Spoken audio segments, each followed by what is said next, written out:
नमस्कार सभी को। तो यहाँ पर हम लोग क्लास 9 के फिजिक्स के कुछ इंपॉर्टेंट नोट्स को डिस्कस करेंगे और ये जो नोट्स होने वाले बहुत इंपॉर्टेंट चैप्टर है जिसका नाम है वर्क एंड एनर्जी, इसके हम लोग यहाँ पर डिस्कस करेंगे। ठीक है, तो चलिए देखते हैं। सबसे पहली चीज देखिए क्या कही गई है कि वर्क जो है वो कब कहा जाता है कि वर्क हुआ। तो for a work to be done क्या क्या कंडीशन होनी चाहिए कि अगर कोई बॉडी वर्क कर रही है तो उसमें क्या क्या कंडीशन होगी उस बॉडी की, या उस काम को करने के लिए क्या क्या कंडीशन होनी चाहिए, वो कंडीशन यहाँ पर दी गई है।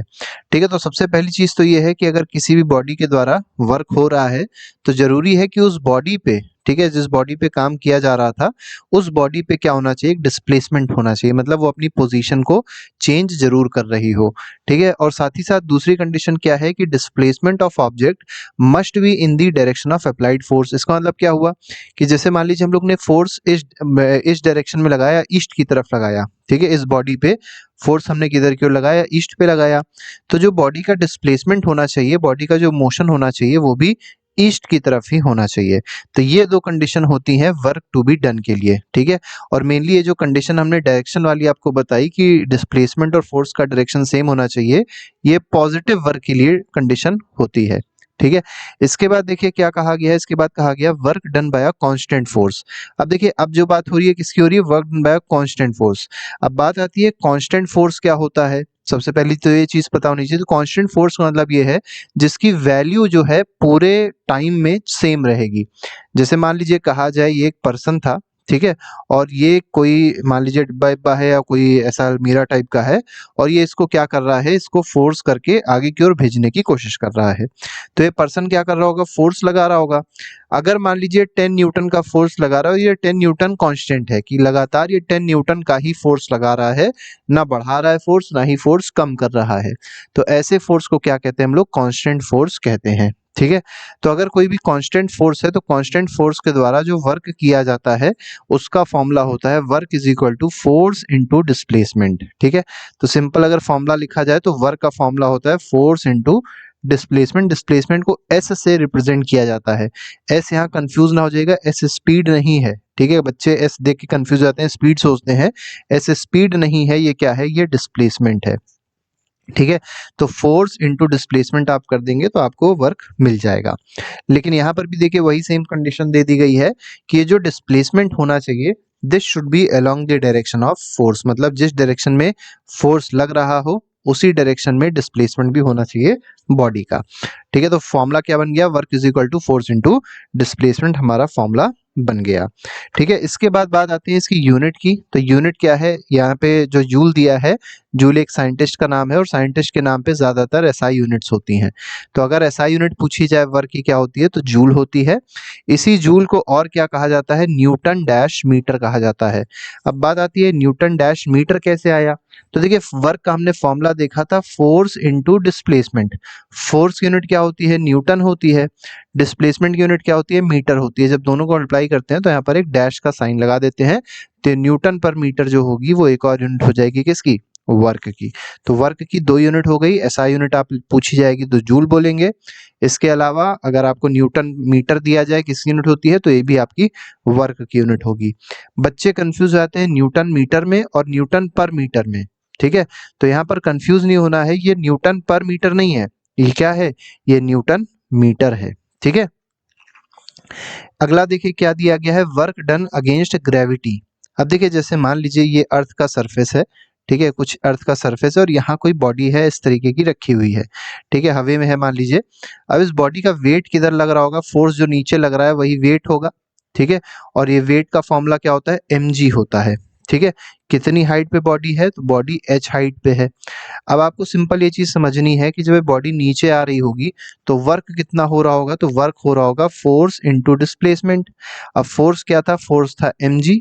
ठीक है, और डिस्प्लेसमेंट क्या है, डिस्प्लेसमेंट जो हो रही है टोटल वो h हो रही है।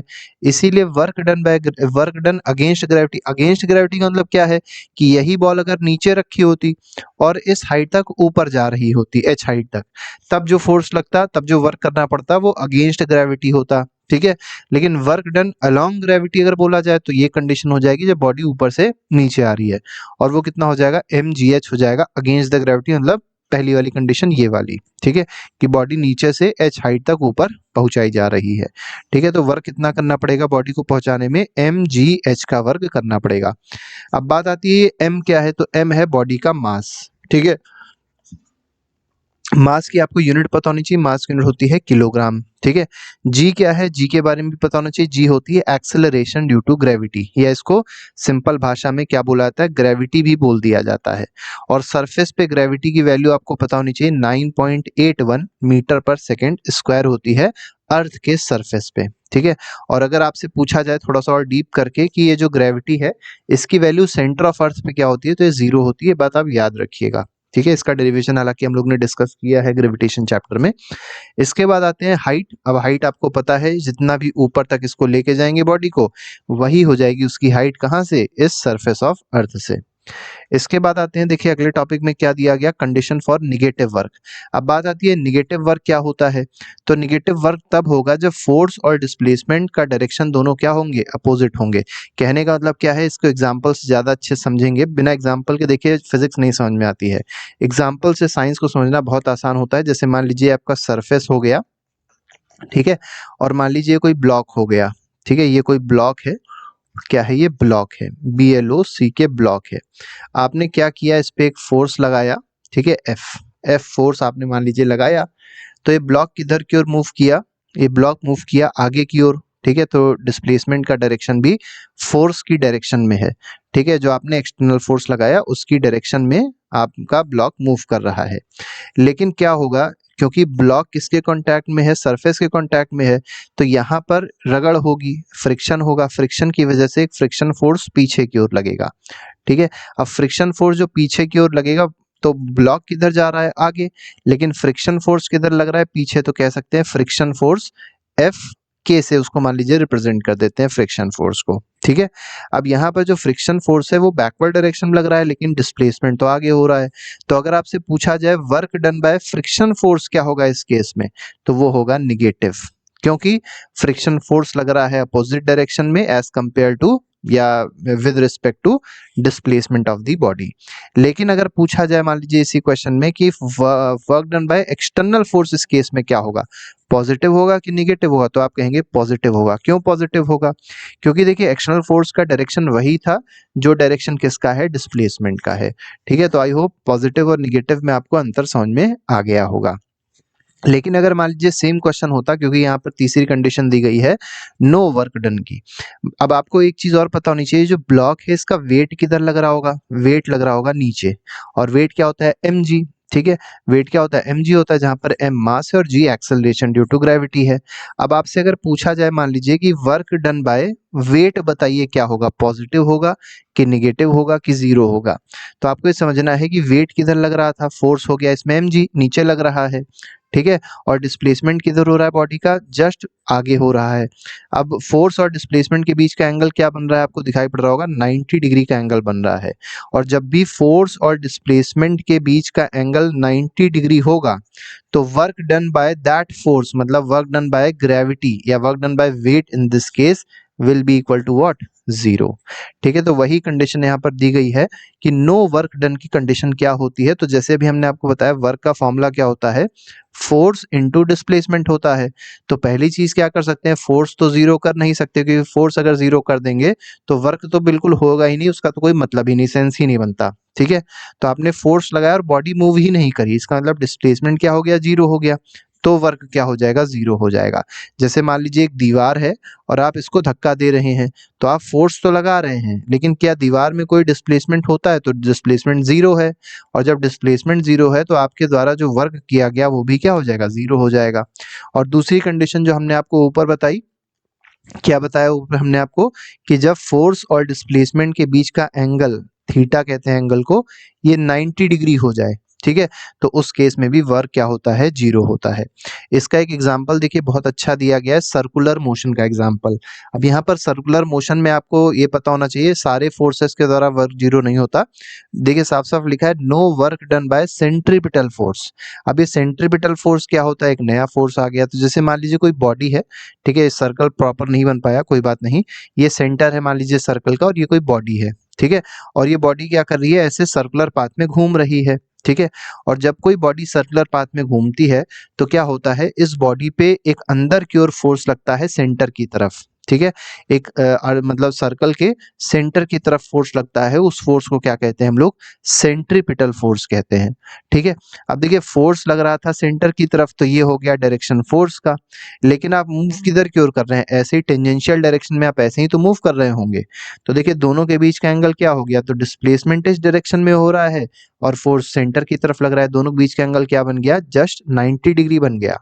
और क्योंकि 90 डिग्री बन गया तो कहा जाएगा क्या, work done by centripetal force will be equal to 0, ठीक है। याद रखिएगा इसमें साफ साफ वर्क डन नहीं 0 है, ठीक है। वर्क डन किसी फोर्स के द्वारा होता है तो इसीलिए कहा गया work done by centripetal force will be equal to 0, ठीक है।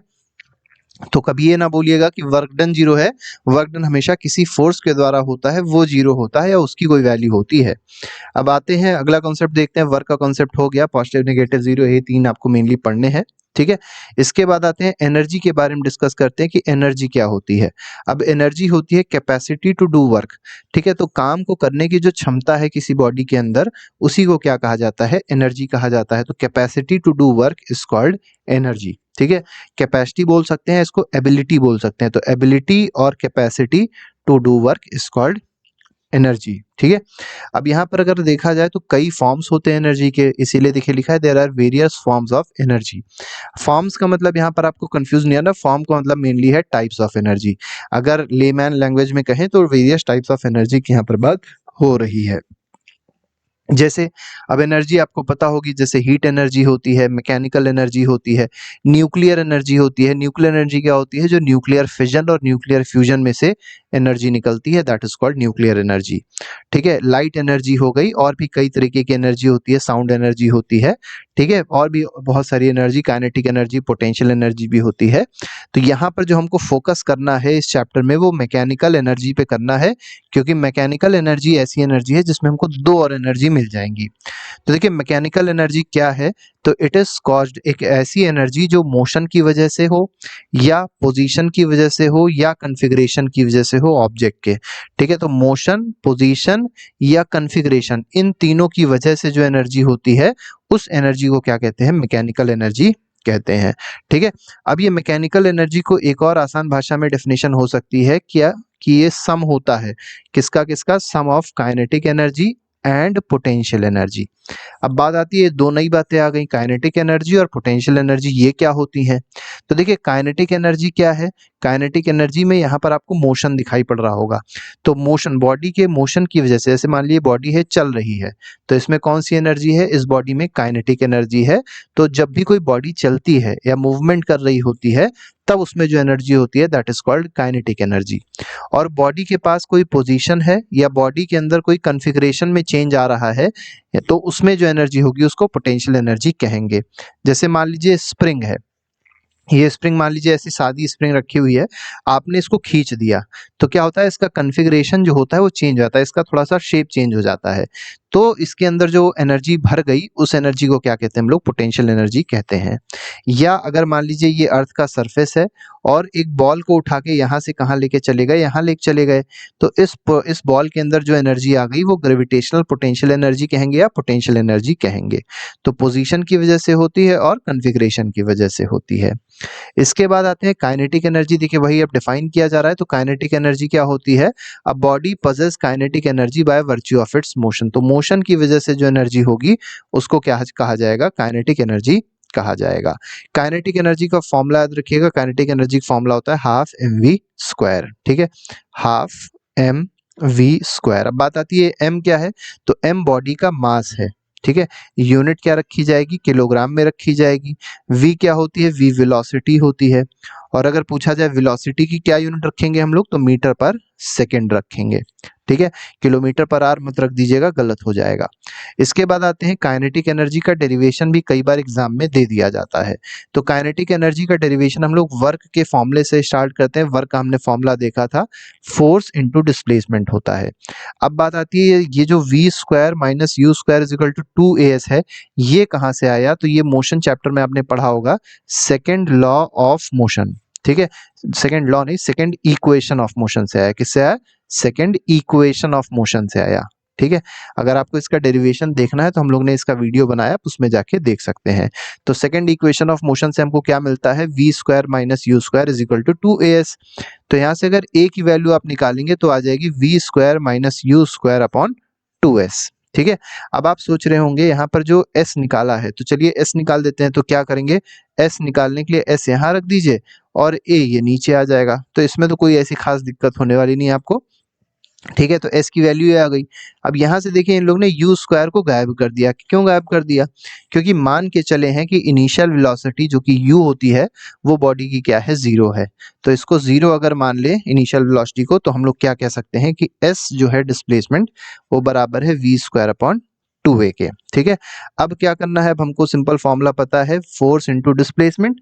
और फोर्स का फॉर्मूला भी आपको पता होगा सेकेंड चैप्टर में, F is equal to ma होता है। ठीक है। तो यहाँ पर देखिए यही लिख भी दिया गया, तो फॉर्मूला वर्क का बन जाएगा, फोर्स ma हो जाएगा और डिस्प्लेसमेंट की जगह लिख दिया v स्क्वायर अपॉन 2a। फिर देखिए ये a है और ये a है, कट जाएगा।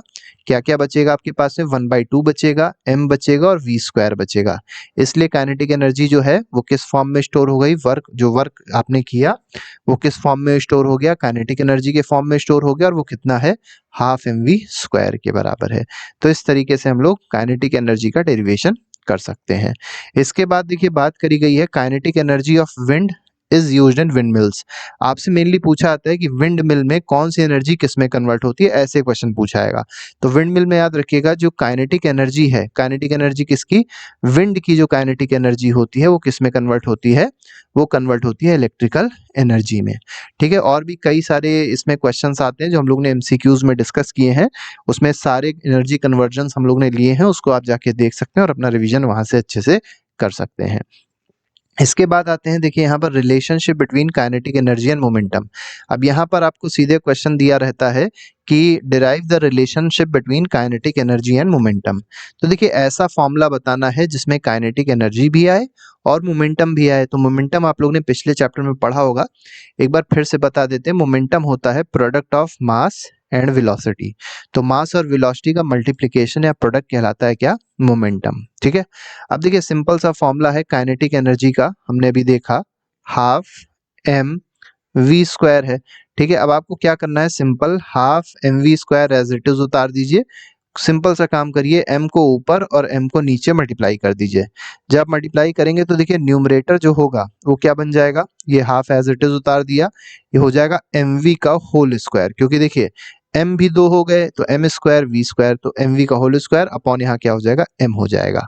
ठीक है। तो यहाँ पर लिख सकते हैं काइनेटिक एनर्जी बराबर, अब देखिए जो mv है इसकी क्या लिख सकते हैं, मोमेंटम। तो ये क्या हो जाएगा, half into P square upon क्या हो जाएगा, m हो जाएगा। तो इसलिए काइनेटिक एनर्जी का फॉर्मूला क्या बन गया, पी स्क्वायर अपॉन 2m बन गया। तो इसलिए अगर आपसे पूछा जाए काइनेटिक एनर्जी और मोमेंटम में रिलेशन क्या होता है, तो आप पी स्क्वायर अपॉन 2m बता सकते हैं। और ये रिलेशन कब है, जब वेलोसिटी क्या है बॉडी की, कांस्टेंट है। ठीक है। तो इस तरीके से हम लोग इस क्वेश्चन को आसानी से कर सकते हैं। इसी में देखिए एक और क्वेश्चन दिया गया, मतलब एक और टॉपिक लिया गया हम लोग ने, पोटेंशियल एनर्जी। तो अभी हमने आपको बताया था कॉन्फ़िगरेशन की वजह से या पोजीशन की वजह से जो बॉडी में एनर्जी होती है उसको क्या कहते हैं, पोटेंशियल एनर्जी कहते हैं। अब इसका भी आपको डेरिवेशन करके बता देते हैं, आपको ज़्यादा अच्छे से क्लियर हो जाएगा। हालांकि अभी हम लोग ने डिस्कस किया था इसको। जैसे मान लीजिए कि बॉडी है और इस बॉडी का मास क्या है, m मास है। ठीक है। अब इस बॉडी का जो वेट नीचे लग रहा होगा वो क्या होगा, mg होगा, और यही इसका फोर्स है। और बॉडी कितनी ऊपर है, तो बॉडी h हाइट तक ऊपर है। ठीक है। तो अगर आपसे सिंपल पूछा जाए वर्क डन क्या करना पड़ेगा बॉडी को ऊपर से नीचे लाने में, ठीक है, अब बॉडी कितना वर्क करेगी ऊपर से नीचे आने में, तो आप कहेंगे फोर्स इनटू डिस्प्लेसमेंट। अब फोर्स क्या है, फोर्स है mg। ठीक है। और डिस्प्लेसमेंट क्या है, डिस्प्लेसमेंट है आपका h। तो यही जो वर्क होगा वो किस में स्टोर हुआ होगा, पोटेंशियल एनर्जी में स्टोर हुआ होगा। तो आप सिंपल कह सकते हैं पोटेंशियल एनर्जी का फॉर्मूला क्या हो जाएगा, mgh हो जाएगा। वही देखिए यहाँ पर बताया गया, अब आपको ये बात पूरी समझ में अच्छे से आ गई होगी। यहाँ पर एक और फॉर्मूला दे दिया गया है इलास्टिक पोटेंशियल एनर्जी का, हालांकि ये आपके कोर्स में नहीं है लेकिन फिर भी याद रखिएगा, हाफ के एक्स स्क्वायर होता है। अब यहाँ पर बात आती है के क्या है, तो के होता है इलास्टिक कोफिशिएंट या इलास्टिक कांस्टेंट, या स्प्रिंग कांस्टेंट भी इसको कहा जाता है। ठीक है। तो स्प्रिंग कांस्टेंट भी बोल सकते हैं, इलास्टिक कोफिशिएंट भी बोल सकते हैं। और x क्या होता है, जितना कंप्रेशन या जो इलोंगेशन हो रहा होगा स्प्रिंग में, जैसे आपने स्प्रिंग खींची, तो पहले मान लिया स्प्रिंग इतनी बड़ी थी, अब जैसे मान लिया आपने इसको दबा दिया तो इतनी बड़ी हो गई, ठीक है। तो कंप्रेशन कितना हुआ, कंप्रेशन हुआ इतना, ठीक है। तो ये जो x है ये आपका कंप्रेशन, या अगर इसको खींचते तो जितनी खिंच जाती वो आपकी स्प्रिंग की x हो जाती, ठीक है। इसके बाद बात आती है कि law of conservation of energy क्या कहता है, ठीक है। तो law of conservation of energy simple सी बात कहता है कि एनर्जी जो है उसको क्रिएट नहीं कर सकते, एनर्जी कोई बना नहीं सकता, और साथ ही साथ एनर्जी को कोई डिस्ट्रॉय भी नहीं कर सकता। अगर आप ये सोचिए कि एनर्जी को डिस्ट्रॉय कर देंगे, तो नहीं, डिस्ट्रॉय नहीं होती है एनर्जी, क्या होती है, केवल एक फॉर्म से दूसरे फॉर्म में कन्वर्ट हो जाती है। तो यही कहता है law of conservation of energy, कि energy can neither be created, it can neither be destroyed, can only be converted from one form to another form, ठीक है। अब इसमें एक और इसकी डेफिनेशन हो सकती है, डेफिनेशन दूसरी क्या है, total amount of energy in a system always remains constant. अब कांस्टेंट का मतलब क्या है कि ना ही बन रही है और ना ही खत्म हो रही है, तो जब बनेगी नहीं खत्म नहीं होगी तो वो हमेशा क्या रहेगी, चीज कांस्टेंट रहेगी, वही बात यहाँ पर बताई गई। इसके बाद आते हैं पावर से रिलेटेड, देख लेते हैं। पावर में देखिए क्या होता है, तो रेट ऑफ डूइंग वर्क। अगर आपसे सिंपल पूछा जाए कि पावर क्या होता है, तो आप कहेंगे रेट ऑफ डूइंग वर्क। जब भी आपको रेट शब्द दिखे तो रेट का मतलब समझ जाएगा अपॉन टाइम, ठीक है। और किस चीज का रेट है, डूइंग वर्क का, तो वर्क अपॉन टाइम हो जाएगा इसका फॉर्मूला, ठीक है। तो पावर का फॉर्मूला क्या होता है, पावर का फॉर्मूला होता है वर्क अपॉन टाइम। अब बात आती है वर्क की यूनिट क्या होती है, तो वर्क यूनिट होती है जूल, और टाइम की यूनिट क्या होती है, सेकंड होती है। तो आपकी पावर की यूनिट क्या बन गई, पावर की यूनिट हो गई जूल पर सेकंड, और इसी जूल पर सेकंड को क्या कहा जाता है, वॉट भी कहा जाता है। तो देखिए एसआई यूनिट अगर आपसे पूछी जाएगी तो जेम्स वॉट के नाम से ली गई है, इसीलिए इसका नाम क्या है, वॉट है एसआई यूनिट, ठीक है। यहाँ पर आपको एक चीज और याद रखनी है, अगर 1 किलो वॉट में पूछा जाए कि कितने वॉट होते हैं, तो किलो का मतलब होता है 1000, तो 1 किलो वॉट में 1000 वॉट होते हैं। कभी कभी आपसे 1 हॉर्स पावर में पूछा जाता है कितने वॉट होते हैं, तो 1 हॉर्स पावर में 746 वॉट होते हैं, ठीक है। अगर मान लीजिए कोई इलेक्ट्रिक अप्लायंस है, तो उसमें अगर पावर निकालना है तो कैसे निकाला जाएगा, तो वोल्टेज होता है, वहां पर करंट होता है, वोल्टेज और करंट को V और I को आप मल्टीप्लाई करेंगे तो VI मिल जाएगा, और VI आपका क्या है, पावर है, ठीक है। तो फॉर्मूला क्या होता है इलेक्ट्रिसिटी में, VI होता है पावर का फॉर्मूला, ठीक है। अब अगर कोई भी अप्लायंस है वो कितनी एनर्जी कंज्यूम कर रहा है टाइम टी में, ठीक है, वो कैसे निकालेंगे, तो एनर्जी का फॉर्मूला होता है पावर मल्टीप्लाइड बाय टाइम, ठीक है।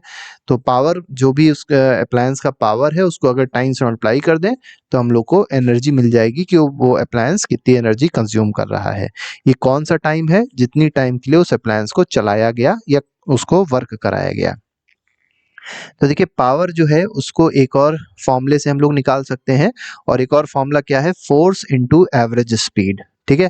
तो कोई बॉडी है जिसपे फोर्स लग रहा है और उसकी कुछ एवरेज स्पीड है, तो उस बॉडी का पावर जो होगा वो क्या कहलाएगा, तो product of force and average speed कहलाएगा, ठीक है। तो यहाँ पर अगर देखा जाए तो इससे एक और यूनिट मिल जाएगी पावर की, वो क्या हो जाएगी, तो पावर का फॉर्मूला होगा न्यूटन, ठीक है, और वेलोसिटी की यूनिट होगी मीटर पर सेकेंड। तो न्यूटन मीटर पर सेकंड भी अगर पूछा जाए किसकी यूनिट है, तो आप सिंपल बताएंगे कि ये किसकी यूनिट है, पावर की यूनिट है, ठीक है। इसके बाद देखिए 2-3 छोटे छोटे से कॉन्सेप्ट दिए गए हैं, ठीक है। जो अभी हम लोग ने इलेक्ट्रिसिटी देखी थी कि कितनी एनर्जी कंज्यूम होगी, उस एनर्जी को अगर आप कमर्शियल यूनिट के फॉर्म में देखेंगे, क्योंकि हम लोग के घरों में क्या लगा होता है, मीटर, मीटर में आप देखेंगे लिखा होता है किलोवाट आर, ऐसे करके लिखा होता है। अभी जो किलोवाट आर है इसी को आम भाषा में क्या कहा जाता है, यूनिट कहा जाता है।